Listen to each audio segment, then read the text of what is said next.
miséricorde. La nature de la miséricorde n'est pas qu'on la force. Elle vient du ciel et tombe comme une douce pluie sur ce qui est sous elle. Et elle bénit deux fois.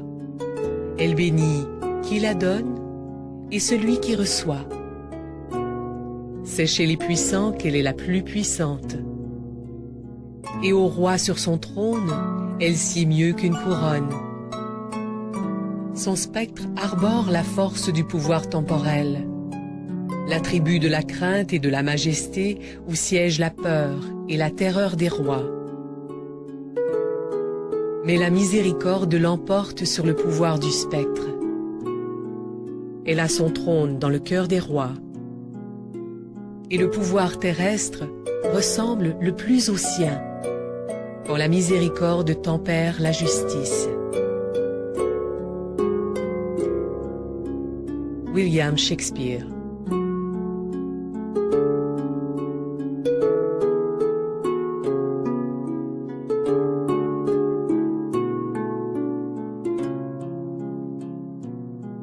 Poète et dramaturge anglais de l'époque élisabéthaine et jacobéenne, William Shakespeare est l'auteur de langue anglaise le plus célèbre.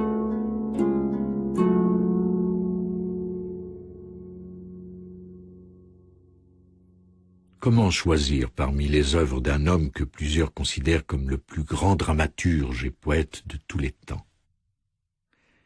Lire William Shakespeare, c'est se perdre dans une utilisation de la langue anglaise d'une richesse et d'une inventivité sans précédent.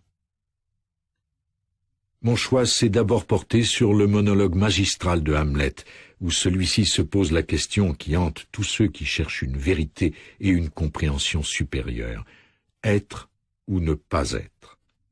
Telle est certainement la question.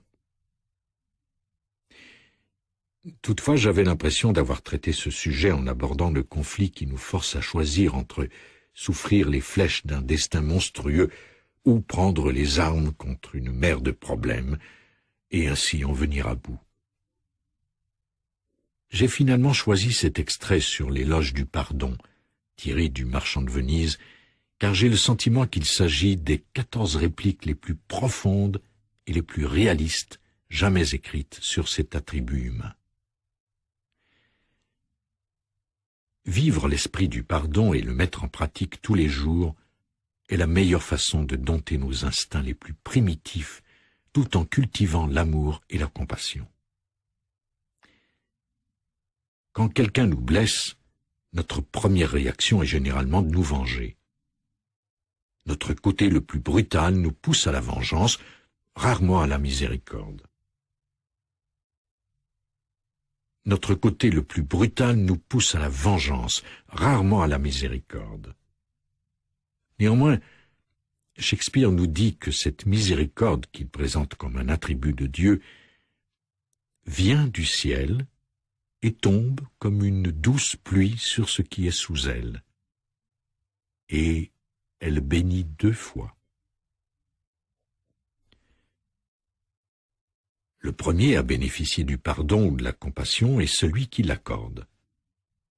Pour l'essentiel, ce message résume toute la sagesse de la littérature psychologique, à savoir « Ayez de la compassion pour vous-même, ne vous jugez pas trop sévèrement quand vous commettez une erreur ou quand vous n'êtes pas à la hauteur de certaines attentes. Adoptez un état d'esprit qui vous permet de vous détacher de vos erreurs et de vos échecs et d'être bon et doux avec vous-même. Pardonnez-vous d'avoir été humain, trop humain, au point d'avoir fouillé dans les recoins les plus obscurs de votre être et d'en être ressorti embarrassé et déçu de vos agissements. Accordez-vous cette miséricorde, car cette qualité, selon Shakespeare, au roi sur son trône, elle sied mieux qu'une couronne. Et vous deviendrez vous-même miséricordieux. Quand vous êtes capable de vous accorder à vous-même cette première bénédiction du pardon, vous vous ouvrez à la possibilité de l'offrir à celui qui reçoit. Si vous êtes incapable d'éprouver une véritable compassion pour vous-même, vous ne serez jamais capable d'en éprouver pour les autres. Comment aimer les autres quand on ne s'aime pas soi-même? Voilà la double bénédiction du pardon dont parle Shakespeare.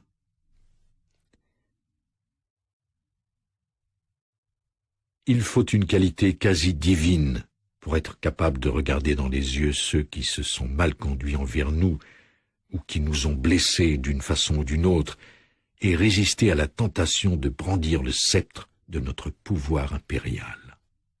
Mais quand nous sommes capables de compassion pour ceux qui nous ont offensés, nous en arrivons à un point où le pouvoir terrestre ressemble le plus au sien.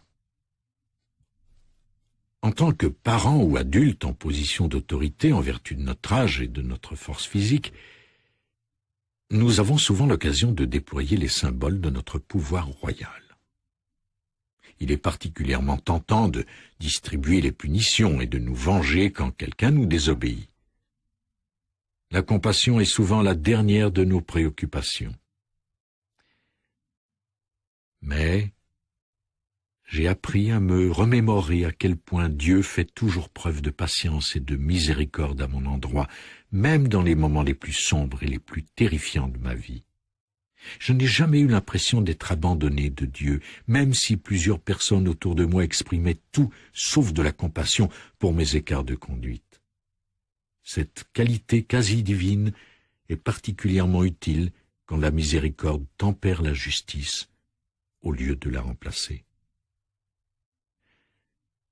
Quand je dois remplir mon rôle de père auprès de mes enfants, soit qu'ils aient enfreint une règle, brisé un accord ou fait les 400 coups, je me rappelle ce conseil de Shakespeare, nous encourageant à tempérer la justice par la miséricorde. Je leur dis que je les aime et que je sais ce que c'est que faire des erreurs, et par conséquent, je les punis en faisant preuve de miséricorde et de compassion, afin qu'ils se sentent toujours aimés une fois que cet incident est derrière nous. Cette notion d'être toujours miséricordieux s'applique à toutes vos relations, dans tous les secteurs de votre vie. Toutefois, faire preuve de compassion envers ceux qui vous ont offensés ou déçus ne veut pas dire accepter d'être leur victime. C'est plutôt une façon de dire « Je vous comprends, je me préoccupe de vous et je vous pardonne, mais je ne tolérerai pas d'être traité de la sorte ou que vous pensiez que cela est acceptable. » Par la suite, vous ne ressentirez plus le besoin de vous venger ou de prouver votre supériorité.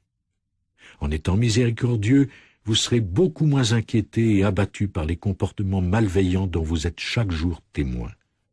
Vous deviendrez capable de répondre à celui qui vous a offensé par des paroles d'amour, et vous ne serez plus obsédé par la colère, la haine et finalement le désir de vous venger. Comme le dit Shakespeare, dans cette pièce absolument passionnante, c'est chez les plus puissants que la miséricorde est la plus puissante. Autrement dit, plus vous êtes puissant, plus votre capacité à pardonner témoigne de votre puissance, et moins vous aurez à faire l'étalage de vos symboles d'autorité. Mettez en pratique les idées avancées par l'un des plus grands manieurs de mots de l'histoire, en adoptant les suggestions suivantes. Quand vous êtes confronté à une situation où vous devez déterminer ce qui est juste ou non, soyez conscient des deux côtés de votre propre personnalité. Le premier côté est celui du roi qui détient le pouvoir de punir, l'autre, celui de l'être miséricordieux qui offre amour et compassion d'abord et avant tout. Bien sûr, je vous encourage à rechercher la justice, mais assurez-vous de la tempérer par la miséricorde. Accordez-vous la compassion que vous méritez, quelles qu'étaient vos actions passées. Arrêtez-vous de juger aussi durement. Toutes ces erreurs et mauvaises actions étaient nécessaires afin que vous puissiez surmonter cette étape de votre vie.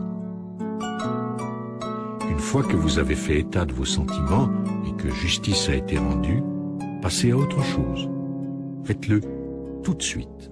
Ne gardez pas rancune et ne culpabilisez pas les autres en leur rappelant constamment ce qu'ils vous ont fait. Cela ne ferait qu'entretenir votre propre dissonance. passez à autre chose. Remettez tout ce qui vous rend confus entre les mains de Dieu. Dites simplement, « Mon Dieu, je trouve cela extrêmement difficile de pardonner et c'est pourquoi je m'en remets à vous. Je sais que vous me guiderez afin que je me conduise avec miséricorde et humanité. » Ce geste vous libérera de cette colère qui vous paralyse et vous aidera à voir le saint dans le pécheur, car au fond, ils ne font qu'échanger leur rôle.